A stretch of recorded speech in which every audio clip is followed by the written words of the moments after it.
Government ജില്ലാ committee ഓഫീസിരിക്കുന്ന സ്ഥലത്ത് മുമ്പ് 225 വോട്ട് വരെ കിട്ടിയ സ്ഥലത്ത് ഇപ്പോൾ 89 വോട്ട് മാത്രമാണ്. അത് ആലോചിച്ചാൽ മതി. കോൺഗ്രസിനെ തോൽപ്പിക്കാൻ BJPക്ക് വോട്ട് മറിച്ച് നൽകുന്ന സംവിധാനം അവിടെ ഉണ്ടായി. അറക്കൽ ഡിവിഷനിൽ കഴിഞ്ഞ തവണ ഉള്ളതിനേക്കാളും പകുതിയായിട്ട് LDFിൻ്റെ വോട്ട് കുറഞ്ഞതെങ്ങനെ? അതുപോലെ തന്നെ ഇവിടെയും കസാനക്കോട്ട ഡിവിഷനിലും ഒരു ശ്രമം നടത്തി, പക്ഷേ അവിടെ UDF ജയിച്ചു. അപ്പം ജില്ലയിൽ വ്യാപകമായി ഈ രൂപത്തിൽ കോൺഗ്രസിനെ തകർക്കാൻ, UDFിനെ തകർക്കാൻ അവർ ബോധപൂർവം തന്നെ ഇടപെട്ടിട്ടുണ്ട്. പിന്നെ നമുക്കൊക്കെ അറിയാം, അദ്ദേഹം പറഞ്ഞ സീറ്റ് കൂടുതൽ കിട്ടിയതിന് അദ്ദേഹം പറഞ്ഞ ന്യായം വാർഡ് വിഭജനം നടത്തിയത് അവർ നമുക്ക് അനുകൂലമായിട്ടാണ് എന്നാണ്. ഇടതുപക്ഷം നിയോഗിക്കുന്ന ഉദ്യോഗസ്ഥന്മാർ, ഇവിടുത്തെ സെക്രട്ടറി ആയാലും അഡീഷണൽ സെക്രട്ടറി ആയാലും ചുമതലപ്പെടുന്ന അഡീഷണൽ സെക്രട്ടറി ആയാലും പാർട്ടിയുടെ എല്ലാ നയരൂപീകരണങ്ങളിലും ഈ 5 വകുപ്പുകളും, അതായത് മുനിസിപ്പാലിറ്റിയും പഞ്ചായത്തും ടൗൺ പ്ലാനിങ്ങും എഞ്ചിനീയറിങ്ങും ഉൾപ്പെടെയുള്ള 5 വിഭാഗങ്ങളെ ചേർത്ത് ഒന്നിച്ചുകൊണ്ട് ഒരു വകുപ്പാക്കാൻ വേണ്ടി പാർട്ടി തീരുമാനമെടുത്തപ്പോൾ ആ തീരുമാനം നടപ്പാക്കാൻ വേണ്ടി നിയോഗിക്കപ്പെട്ട ഉദ്യോഗസ്ഥ തലത്തിലെ കമ്മിറ്റിയിലെ ഏറ്റവും പ്രമുഖനായ ആളാണ് ഈ ഇലക്ഷൻ നിയന്ത്രിച്ച വാർഡ് വിഭജനം ഉൾപ്പെടെ നടത്തിയ കണ്ണൂർ കോർപ്പറേഷനിലെ അഡീഷണൽ സെക്രട്ടറി. അദ്ദേഹമാണ് ഇതെല്ലാം ചെയ്തത്. അദ്ദേഹം ഞങ്ങൾക്ക് അനുകൂലമായിട്ടാണ് വാർഡ് വിഭജനം നടത്തിയത് എന്നാണെങ്കിൽ ജില്ലാ പഞ്ചായത്തിലെ ജയത്തെക്കുറിച്ച് എന്തിനാണ് അദ്ദേഹം വലിയ വായിൽ വിളിച്ചു പറയുന്നത്?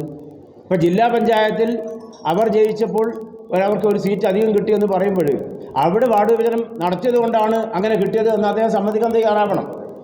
അത് അദ്ദേഹം സമ്മതിക്കുന്നത് അത് അവരുടെ പ്രവർത്തനത്തിൻ്റെ മികവാണ്. പരാജയപ്പെടുമ്പോൾ വാർഡ് വിഭജനത്തിൻ്റെ പോരായ്മയാണ്. ഈ നിലയിൽ വ്യാഖ്യാനിച്ച് അണികളെ ഉൾപ്പെടെ ജനങ്ങളെ ഉൾപ്പെടെ പൊട്ടന്മാരാക്കാൻ വേണ്ടിയിട്ടുള്ള ശ്രമമാണ് ശ്രീ KK രാഗേഷ് നടത്തുന്നത്. ഇപ്പോൾ ദൗർഭാഗ്യവശാൽ KK രാഗേഷ് വോട്ട് ചെയ്ത ഒരു സ്ഥാനാർത്ഥിയും അവിടെ ജയിച്ചിട്ടില്ല. അവിടെ ഗ്രാമപഞ്ചായത്തിൽ എത്രയോ തവണ 46 വർഷമായിട്ട് അവർ ജയിക്കുന്ന ഡിവിഷനിൽ വാർഡിൽ CPM മാത്രം ജയിക്കുന്ന വാർഡിൽ അവിടെ മത്സരിച്ച് ജയിച്ചത് UDF ആണ്. അദ്ദേഹത്തിൻ്റെ ബ്ലോക്ക് ഡിവിഷൻ അവിടെ ഉറച്ച സീറ്റ് എന്ന് പറയുന്ന സ്ഥലത്ത് ജയിച്ചത് UDF ആണ്. അവിടെയുള്ള ജില്ലാ പഞ്ചായത്ത് അത് മയ്യൽ ഡിവിഷനാണ്, ആ ഡിവിഷൻ ജയിച്ചത് UDF ആണ്. ഇപ്പോഴും ജയം UDFന് ലഭിച്ചപ്പോൾ അദ്ദേഹം പറഞ്ഞ ഒരു വാദം അത് വിചിത്രമായ വാദമാണ്. വാസ്തവത്തിൽ ആ പ്രദേശം അദ്ദേഹം ജീവിക്കുന്ന വീടിൻ്റെ ചുറ്റുവട്ടത്തുള്ള ആളുകളെ സഹോദര തുല്യമെന്നൊക്കെ വിശേഷിപ്പിക്കുന്ന ആ ആളുകളെ അവർ വർഗീയവാദിയായിട്ട് ചിത്രീകരിച്ചു എന്നുള്ളതാണ്. തികഞ്ഞ വർഗീയവാദികളാണ് അവിടെയുള്ള ആളുകൾ എന്ന് ആക്ഷേപിക്കുന്ന തരത്തിലാണ് അദ്ദേഹത്തിൻ്റെ പ്രസ്താവന. കാരണം അവിടെ എല്ലാ കാലത്തും ഐക്യത്തോടെ നിന്നു എന്ന് വെച്ചാൽ LDF ജയിച്ചു. LDF പരാജയപ്പെട്ടപ്പോൾ അത് വർഗീയ ചിന്താഗതി കൊണ്ടാണ് അവർ പരാജയപ്പെട്ടതെന്നും UDF ജയിച്ചത് എന്ന് പറയുന്നത് ആ പ്രദേശത്തെ മതനിരപേക്ഷ വിശ്വാസികളായിട്ടുള്ള അവിടുത്തെ ആളുകൾ അവിടെ ബോധപൂർവം ആക്ഷേപിക്കുന്നതിന് തുല്യമാണ്. അതിന് അദ്ദേഹം മാപ്പ് പറയണമെന്നാണ് സൂചിപ്പിക്കുന്നത്. ആ പ്രദേശത്തെ ജനങ്ങളോട് മാപ്പ് പറയണം. ഇത്രയും കാലം അദ്ദേഹത്തോടൊപ്പം അല്ലെങ്കിൽ അദ്ദേഹത്തിൻ്റെ പാർട്ടിയെ ജയിപ്പിച്ച ആളുകളാണ്.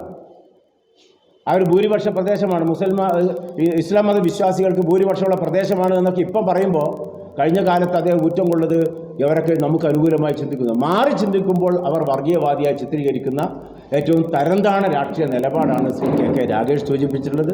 ഏതായാലും അതിനുശേഷം നടന്ന തെരഞ്ഞെടുപ്പ്, പഞ്ചായത്ത് തെരഞ്ഞെടുപ്പ്, ആ പഞ്ചായത്ത് തെരഞ്ഞെടുപ്പിൽ UDFിൻ്റെ പഞ്ചായത്ത് പ്രസിഡന്റ് റസീന അവരുടെ വോട്ട് ഒരു അസാധുവായപ്പോൾ തിരഞ്ഞെടുക്കപ്പെടുകയുണ്ടായി. അതിനുശേഷം CPMൻ്റെ വോട്ടാണ് അസാധുവായത്. അതിനും CPMൻ്റെ പറ്റിയിട്ട് ഏറ്റവും വലിയ ആഘാതം തന്നെയാണ്. അത് എന്തുകൊണ്ടാണെന്ന് പരിശോധിക്കാനും തെറ്റുകളുണ്ടെങ്കിൽ തിരുത്താനും തയ്യാറാകുന്നതിന് പകരം ജനങ്ങളെ ആക്ഷേപിക്കുക, വർഗീയവാദികളായി ചിത്രീകരിക്കുക, ജനങ്ങളെ മുഖത്ത് നോക്കി കൊഞ്ഞനം കുത്തുക, ഈ സമീപനമാണ് ശ്രീ KK രാഗേഷ് സ്വീകരിക്കുന്നത്. അത് ജനങ്ങൾ തിരിച്ചറിയണം.